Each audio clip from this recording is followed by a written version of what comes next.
The first session is Kushti Kids Sports Stories. Vibha Batra will be in conversation with Swati Sengupta. Vibha Batra is an award-winning and best-selling author, graphic novelist, advertising consultant, poet, lyricist, translator, playwright, scriptwriter, travel writer, columnist, speaker, and creative writer mentor. She has published 28 books and over 100 short stories. Her travelogues have appeared in The Hindu, Condé Nast Traveller, Deccan Chronicle, and The Week. Several of her short plays have been staged during the Short and Sweet Theatre Festival, South India, and her play Cold Feet won Best Script in 2017. One of her plays, The Social Butterfly, was staged on the occasion of GST Day in Chennai. She wrote the Hindi lyrics of Tupakki and has written the anthems for leading corporate houses like the Chola Group, Murugappa, Breaks India, GBS India, Foxconn, and Cabin Care. Her short stories and poems have appeared in the Chicken Soup series, international anthologies, and several magazines. She has conducted creative writing workshops independently for children and adults. Her Sweet 16 trilogy and The Secret Life of Debbie Ghave have optioned for screen adaptation for leading production houses. Big hand for Vibha. She's come down from Chennai. And we have Swati Sengupta. Swati Sengupta is an author and gender rights educator. Her books include Rebellion in Ranchi, The Incredible Life series, Half the Field is Mine, Out of War, Guns on My Red Earth, Murder in the City, The Talking Bird, and a Tea Garden Party. She runs a gender workshop series for the young titled The Elephant in the Room. Her Dear Boys program on gender sensitization for teenage boys has won her many bouquets and a few brickbats too. She chose to ignore the brickbats and continues her audacious and unflinching determination to focus on talking to young boys on gender equality. A former journalist, she has worked for over 2 decades with leading newspapers in India. Give please a big hand for Swati Sengupta. Thank you. Over to both of you. Thank you. Can you all hear me? Yeah. Okay. So, good morning. Welcome. I welcome you all to the session, and to begin with, I just wanted to tell you all that when I was entering and I kept wondering, what are the things that we like to do when we are in the open, under the blue sky. Some of you like to play some sports like football and cricket. Some of you might want to lie on the grass and read a book for us. So here we are trying to do a happy mix of both by discussing sports stories, and we can also play with words. So before we begin to discuss Kushti and reading and writing, I would like to ask Vibha a very important question, and that is, what are the sports that you like to watch and or play? So a very good morning to all of you. I would just like to begin by saying a huge thank you to Devrani and Kolkata Literary Meet. Thank you so much for having me. And thank you, Swati, for agreeing to talk to me. It's so nice when people want to talk to you, isn't it? And thank you to everyone who showed up. It's a school day. I know you're missing out on studies. Yay! So, yes, let's have a good chat. So, you brought up sports. Okay, so full disclosure. So, I am a certified couch potato. And can I just say that born and raised in Kolkata. Show of hands, please. Oh, lovely. Same pinch, no back pinch. So, I grew up in Kolkata and I was surrounded by great books and yummy food. So, all I wanted to do was sit in one place and eat. And later it was sit in one place, eat and read. So, that hasn't changed. So, if you think typing at great speed on the keyboard counts as sport, then very sporty. Okay, great. And what about you? I am pretty much the same, but I do walk because in the evening I enjoy my walk because that is the only time I can be away from people and I can talk to myself. So I really enjoy that 1 hour break from everything and everybody. So I enjoy that because it's important, I think, to talk to yourself. Yes, absolutely. Without anyone disturbing you. Yes. You also, what are the sports that you like to play? Mostly cricket. I hate cricket. I used to watch a lot of cricket with my grandfather and my aunt. when I was in school. But after that, I began to hate cricket, and now I watch a lot of sports, but I do not play. Okay, that's fair enough. And walks to the refrigerator count, right? Yeah, Extreme sport. sure. So, I would like to come to Kushti Kid, which I really loved. I enjoyed reading so much. Those of you who haven't read Kushti Kid must immediately, go back and read it. It's so much fun, yes. So I want to ask Vibha, what made you want to write this story?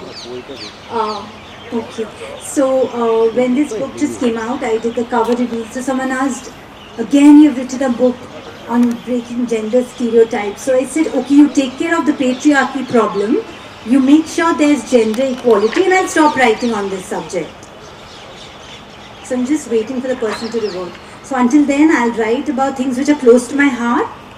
And I think this is very close to my heart. I think every gender should have the freedom to pursue their dreams, to flourish, to lead a life of dignity and respect and safety. And it should be a given. It should not be this great sword, hanging over our heads. So I think that's where I was coming from. And your approach, when I was reading the book, what I really loved was the fact that you do it through humor. You don't make it a very serious book.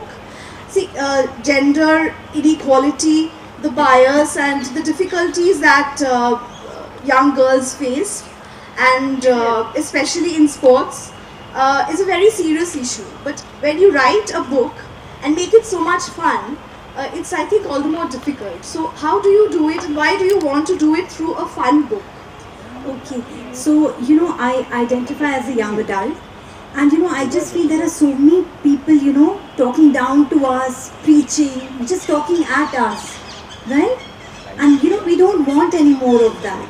So when we close our textbooks, when we come back from our tuition classes, we just want to read for fun, for pleasure, and I think books are the opportunity to do that. So if you have their attention, you might as well do it in a way that keeps their attention, because if they pick up something which is very bland and boring, and it just sounds like another grown-up telling them you should do this, you should do that, you just tune out, right? So you just read that grown-up like a TV on mute. So I do that so many times.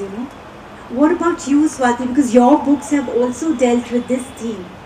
So do you like doing it with humor? I am unable to do it with humor because I get so carried away, and I tend to. That's why I loved your book. I loved your approach. The fact that it was something so serious can be said with so much fun, the fun element. So while I was reading, I thought that I will also try this. That the next time I write, I will want to do it with humor, because in my book, Half the Field is Mine. There's a lot of fun, but it's mostly the story is about a mixed football team where girls and boys play together, and there when children, I go visit schools and I see that during book reading sessions also, girls are in one, girls and boys, they are separated. You sit separately. That's what happens when children. Very little children, young children, when they play together, girls and boys play together.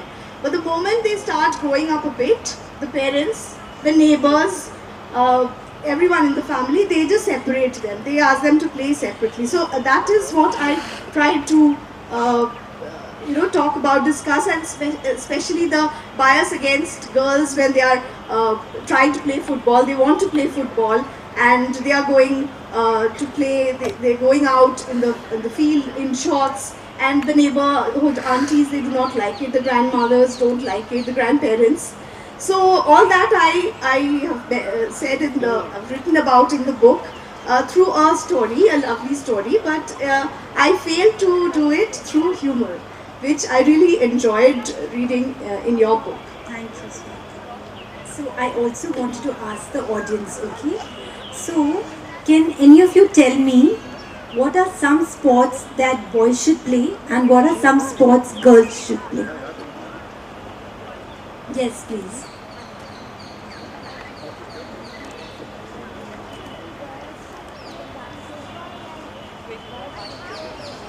Girls should play basketball Basketball. and boys should play football. Okay. So can I tell the right answer now, please? The right answer is girls should play the sport they want to play. Boys should want to play a sport. Please play a sport.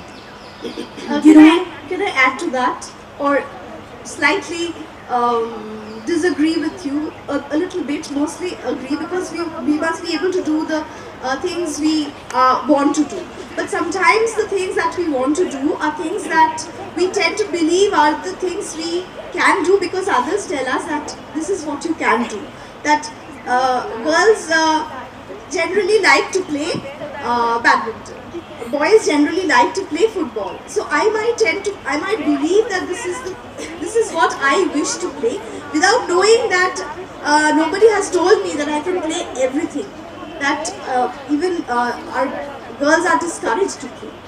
So I think girls and boys should play all sports, everything that a boy can do, a girl can do, everything a girl can do, a boy can do. That's what I believe. so that was a googly question. So I want to ask Vibha about fiction and non-fiction stories about when it comes to sports. So do you think that which one would you prefer? Which one do you think works better for young readers when it comes to sports stories? So you know what I feel? I feel a good book will find its reader. So it doesn't matter what the genre is. It doesn't matter if it's fiction or non-fiction. If it's written engagingly, it will find the reader. Because you know, so many times I think, you know, maybe this genre is not for me. But it's written so well. Or if it's a movie, you know, it's filmed so well that you forget. You're just in it for the story. You don't care about the structure, or you don't care about, you know, the format as such. What do you feel?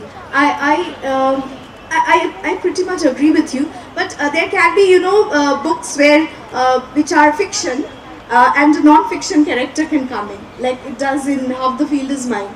There is this footballer, Kuntala Ghosh Dostidar, who comes in the story, who's a real footballer who played in 1981 Women's World Cup, and in the fiction story, she comes and there's a, so it can be a mix of both.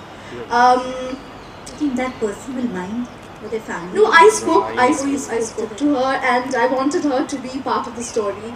And she coaches. She's a coach now, and she was okay with it. She wanted to be in the story. So one very important thing. Please don't laugh. But do you Never. think that? Sports stories are a trap? Because one that you know, you are for parents, I mean, can parents look at it that way, that one, you are giving a child a story book which is not part of the syllabus, so a child is doing something that is not studying, so that is a waste of time.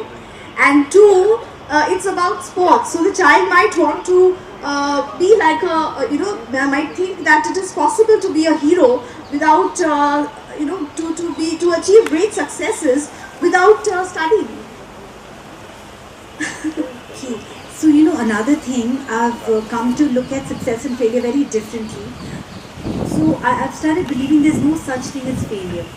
It's only, you know, that the time hasn't come. So you know, if we are reading sports stories again from an academic or educational point of view, we might not be drawn so much towards it, because then it'll be another thing that we have to, you know, check off our list.